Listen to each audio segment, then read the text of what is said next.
বাংলাদেশের রাজনীতির একটি বিশেষ বৈশিষ্ট্য রয়েছে, একটি বিশেষ দিক রয়েছে। সেটি হলো দেখা যাচ্ছে যে ফুটপাত থেকে সন্ধ্যায় যদি ভাগ্য তার অনুকূলে থাকে, তাহলে সন্ধ্যায় ফুটপাত থেকে রাজনীতি শুরু করলে সকালে দেখা যাবে তাকে ছাদখোলা কোনো কোটি কোটি টাকার গাড়িতে দাঁড়িয়ে হাত নেড়ে জনগণের উদ্দেশ্যে বিভিন্ন বার্তা দিচ্ছে বা দেওয়া যাচ্ছে।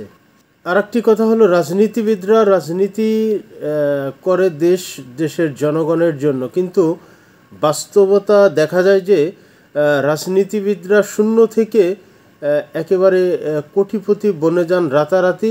অন্যদিকে দিনের পর দিন যে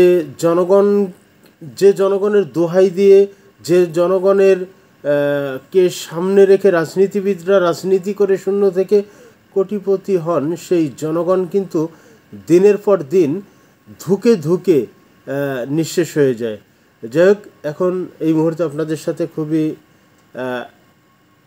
গুরুত্বপূর্ণ একটি নিউজ শেয়ার করতে যাচ্ছি। সেটি হলো দৈনিক প্রথম আলোর একটি সংবাদ। উড়োজাহাজ থেকে নেমে শতাধিক গাড়িসহ শোডাউন দিয়ে নিজ এলাকায় সার্জিস আলম।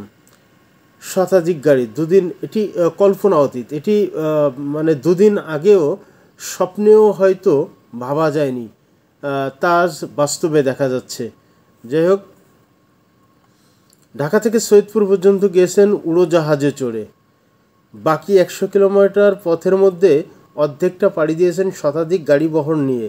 রাজনৈতিক দলের নেতৃত্ব পাওয়ার পর বাড়ি ফেরার পথে ব্যাপক শোডাউন দিয়েছেন পঞ্চগড়ের আটোয়ারির ছেলে সার্জিস আলম। গত মাসে নতুন দল জাতীয় নাগরিক পার্টির মুখ্য সংগঠক হয়েছেন তিনি। সার্জিস আলম রাজনৈতিক দল গঠনের পর প্রথমবারের মতো নিজ জেলা পঞ্চগড়ে এসেছেন।